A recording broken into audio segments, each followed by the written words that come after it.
বিসমিল্লাহির রহমানির রহিম। হে সমস্ত জগৎবাসী, আজ আমি শামীম আলী চিশতি আপনাদের সামনে যে ধরনের আলোচনা নিয়ে আসলাম, আপনারা একটু খেয়াল করে শুনবেন, কিন্তু রাগ করবেন না। আর আজকের যে কথাটি হয়তো কোনো নারী জাতির উপরে এই কথাটি খুবই বিষাক্ত হতে পারে, খারাপ লাগতে পারে, কিন্তু না, আল্লাহ কিন্তু পৃথিবীতে কয়েকটা স্তরের জাতের নারী পৃথিবীতে পাঠিয়েছেন।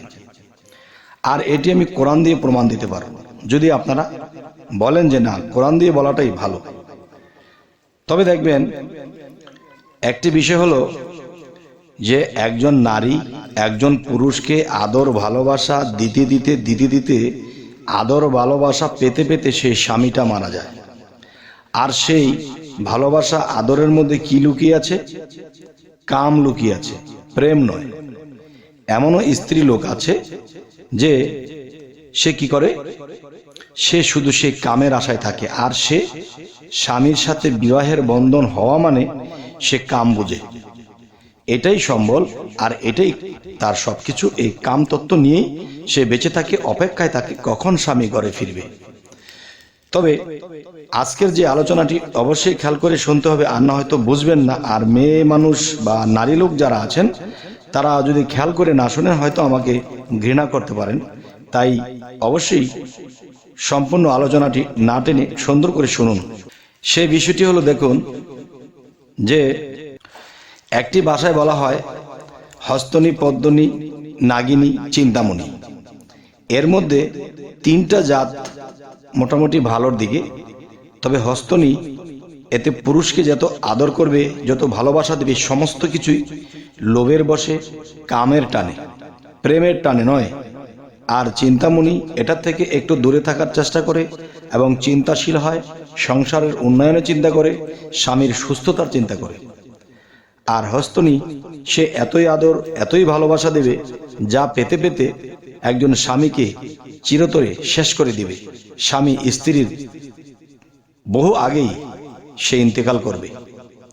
আচ্ছা, তাহলে হস্তনী, পদ্মিনী, নাগিনী, চিন্তামণি এই জিনিসগুলো চিনে তারপরে বিবাহ করতে হয়। তবে হস্তনী হস্তনী যদি পড়ে যায়, যেমন হস্তনী পুরুষ আছে, হস্তনী চিন্তাযুক্ত পুরুষ আছে, আচ্ছা নাগিন জাতীয় পুরুষ আছে, তাহলে জাতে জাতে যদি মিলে যায় তখন কিন্তু এখানে তেমন কোনো সমস্যা হয় না।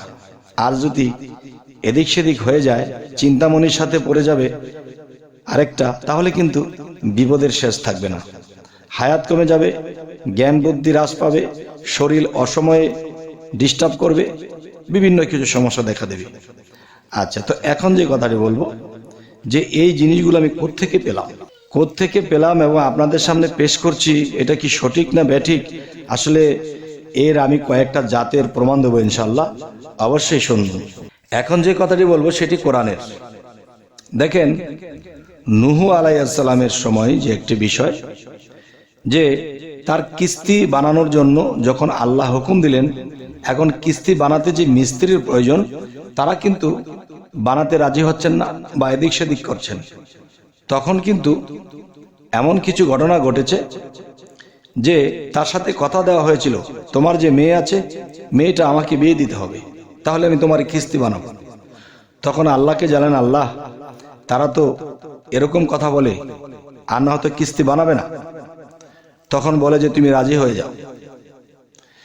তখন দেখা যায় তার মেয়ে কয়টি হলো? 4টি মেয়ে হয়ে গেছে। কিভাবে? যে তুমি বিড়ালের উপর হাত রাখো, সেই বিড়ালটি মেয়ে হয়ে গেছে। তুমি কুকুরের উপরে হাত রাখো, সেই কুকুরটি মেয়ে হয়ে গেছে। তুমি ইঁদুরের উপরে হাত রাখো, সেই ইঁদুরটি মেয়ে হয়ে গেছে। এবং তার আসল মেয়ে যেটা, সেটাও তো আছে। তো মোট 4টি। তো এখন কথা হলো, তখন তিনি যখন রাজি হলেন, যেই মিস্ত্রিরা বলেছে হ্যাঁ আমরা কিস্তি বানাবো, তার মধ্যে তার মিস্ত্রি ছিল 4 জন। এখন এই 4 জন মিস্ত্রি তারাই বলেছে যে আমি তোমার মেয়েকে বিবাহ করব, যদি বিবাহ দাও তাহলে আমি কিস্তি বানানো শুরু করব। আল্লাহ বলেছিলেন তুমি রাজি হয়ে যাও, তাহলে আমি আরো 3টা মেয়ে কোথায় পাবো? হ্যাঁ, আমি সেটা ব্যবস্থা করছি।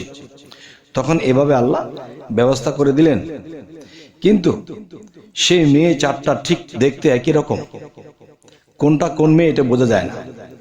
তখন কি হলো, সেই নূহ আলাইহিস সালাম যখন সমস্ত প্লাবন সমস্ত কিছু যখন ধ্বংসপ্রাপ্ত হয়ে গেছে, সমস্ত জোড়ায় জোড়ায় নিয়ে যখন উঠে গেছে, তখন দেখা যায় এই প্লাবন কমে গেছে, সেই দুর্যোগ চলে গেছে।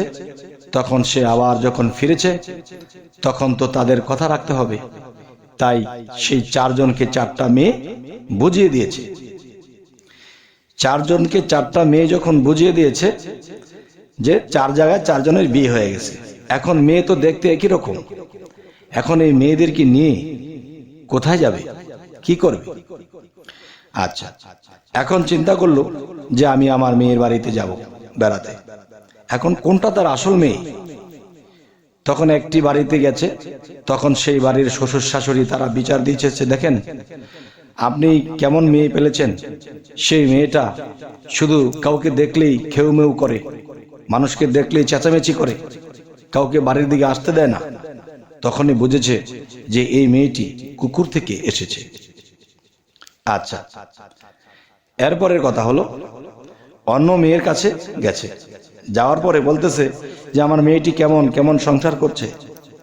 তখন বলতেছে, দেখেন আপনার মেয়েটি সব দিক দিয়ে ভালো আছে, কিন্তু সে চাউল যখন ঝাড়ে তখন সে চাউল কটকট কটকট করে চাউলগুলো খেয়ে ফেলে।